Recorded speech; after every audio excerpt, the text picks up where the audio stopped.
검사 출신 이중재 변호사의 해설 듣겠습니다. 안녕하십니까? 네, 안녕하세요. 그러니까 특검의 수사 기간이 연장되지 않으면 우병우 전 수석 영장 재청구는 어렵다는 얘기인 거죠?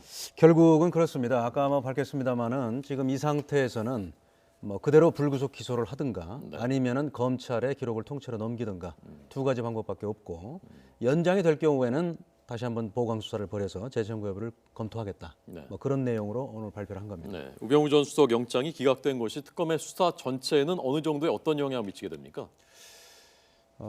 지금 특검에서는 이 국정농단 사건과 관련해서는 할 만큼 했다고 생각합니다. 그 네. 기간 내에. 그리고 마지막으로 이제 남은 부분이 이제 우병우 전 수석 문제였는데 참 커다란 부분이죠. 한 가지 남은 사안이었지만은 그래서 네. 특검으로서는 굉장히 아쉽고 그다음에 아까 이규철 특검보가 얘기한 대로 청와대 압수수색이 가능했더라면은 우병우 수석이 과연 최순실 씨의 국정농단을 알고도 묵인했는지 아니면은 정말 검찰에서 진행되는 수사 상황을 최순실 씨에게 전달을 했는지 이런 거에 관한 문건을 확보할 수 있었는데 네. 자, 그 부분이 아쉽다. 이걸 오늘 표명을 했죠. 네. 그러니까 국정농단 수사의 본류에는 별 영향은 안 주는 것이다.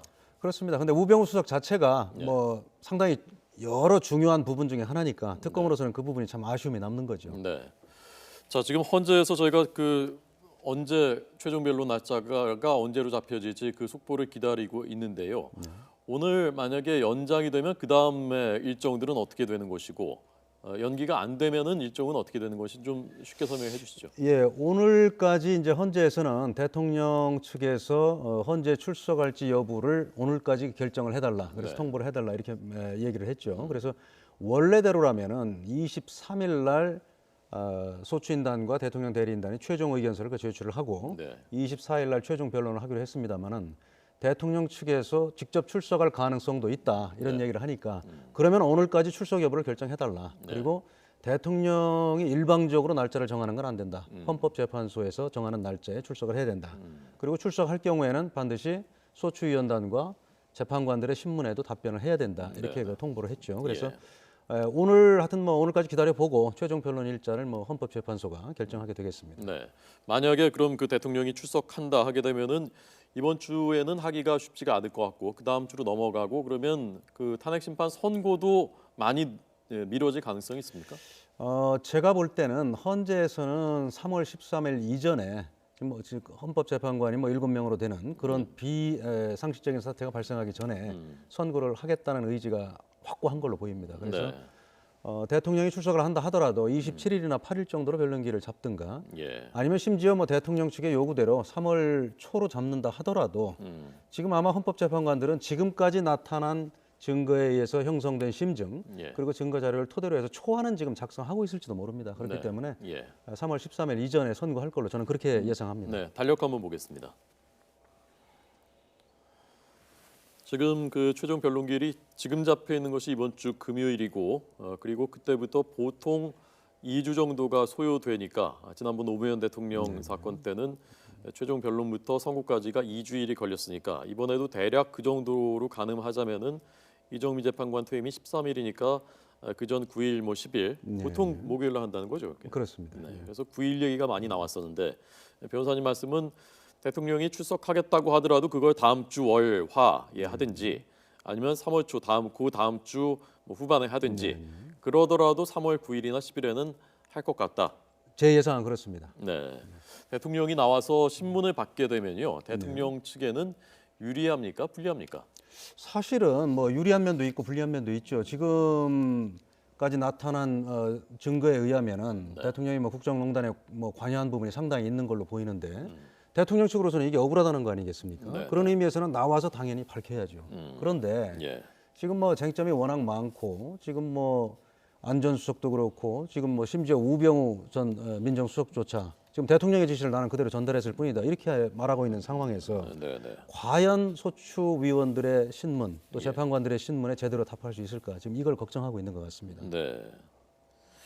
그 일각에서 거론되는 탄핵 심판 전에 대통령이 자진 사퇴를 발표할 가능성 지금으로서는 가능성은 낮은 것으로 보입니다만 만약에 그렇게 한다면 탄핵 심판이 계속 진행되는 거냐 안 되는 거냐 의견이 갈린다면서요? 예. 그 부분에 대해서는 의견이 갈리죠. 갈리지만 제 생각은 기본적으로 탄핵 심판이라는 거는 일종의 대통령에 대한 징계 절차입니다. 네. 그래서 다만 이제 징계 종류가 한 가지밖에 없죠. 파면이냐 아니냐.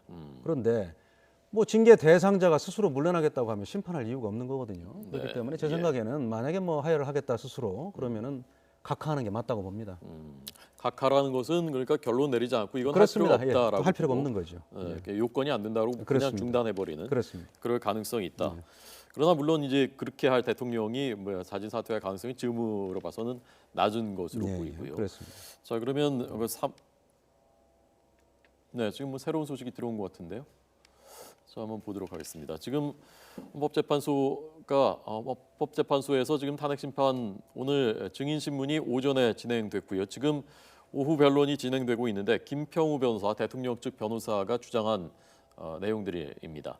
국회가 탄핵 소추를 졸속 처리했다라고 주장하고 추가 변론을 통해서 이렇게 얘기했다고 합니다. 재판부와 설전이 벌어졌고 지금 김평우 변호사 변론이 추가 변론이 진행되고 있는데 770억 원 뇌물 혐의는 형사처벌 사안이다. 이게 무슨 뜻인가요? 글쎄요, 저도 뭐 저것만 봐서는 잘 모르겠는데 네. 지금 보니까 이제 아마 그걸 주장할 거예요. 지금 국회에서 처음에 그 소추 의결서에는 뭐 헌법 위반 사유 5가지, 법률 위반 사유 뭐 한 8가지 해가지고 사실 뭐 저 대통령 측 입장에서 볼 때는 온갖 거를 다 집어넣은 거죠. 네. 증거도 없는데. 네. 지금 뭐 뇌물죄는 이번에 이재용 뭐 부회장에 대한 영장이 발부돼서 어느 정도 급물살을 탔습니다만은 탄핵 소추를 의결할 당시에는 전혀 그런 게 없었거든요. 네, 네. 그렇기 때문에 중간에 소추위원단 측에서 우리 법률 위반 사유 다 빼겠다. 예. 헌법 위반 사유 몇 가지만 남겨놓을 테니까 그 중에 이게 좀 속된 말로 하면은 그 중에 되는 걸로 아무걸로나 빨리 해주세요. 지금 이런 모양이 됐단 말입니다. 네, 네, 네. 그래서 세상에 이런 게 어디 있느냐. 더군다나 이제 지난번에 참 신중한 분입니다만 예. 박한철 전 헌재 소장께서 좀 이 국정 혼란을 최소화하기 위해서 우리가 조속한 결론을 내겠다. 이 정도 말씀하셨으면 참 좋았을 텐데 3월 13일 이전에 우리가 선고를 해야 된다. 이렇게 좀 날짜를 못 박는 바람에 네, 네. 대통령 측에서는 참 그런 부분이 결론을 그럼 미리 내놓고서는 지금 절차를 진행하는 거냐. 네. 이런 부분이 적법 절차에는 안 맞다. 이걸 주장하는 걸로 보입니다. 네. 자 다시 한번 정리해드리자면은 앞서 그 재판부와 설전을 벌였다는 건 지난번 변론 때 상황이고요. 그 변호사죠. 김평우 변호사 대한변협 회장을 했었던 소설가 김동리 씨의 그 아들 김평우 변호사 추가로 투입됐는데 지금 김평우 변호사가 변론하고 있는 내용을 지금 말씀드리고 있는 것입니다. 대통령 측의 주장이죠. 그리고 아직은 헌법재판소가 변호인단이 대통령 측 대리인단이 대통령이 출석할지 안 할지에 대해서는 아직 밝히지 않았고 따라서 헌재가 이 탄핵 심판에 추가적으로 변론을 할지 기일을 더 잡을지 그리고 그에 따른 선고는 어떻게 될지에 대해서도 아직 입장을 밝히지 않고 있습니다. 2시 좀 넘어 시작됐는데 당초에는 2시 시작하면서 앞부분에 그 일정이 나올 수도 있지 않겠느냐라고 전망했습니다마는 아마도 변론이 다 진행된 다음에 그 다음에 이 부분에 대해서 논의가 이루어지는 모양입니다. 일단은 여기까지의 상황이 지금까지의 상황입니다. 오늘 검사 출신 이중재 변호사의 해설 들었습니다. 잘 들었습니다. 고맙습니다. 고맙습니다.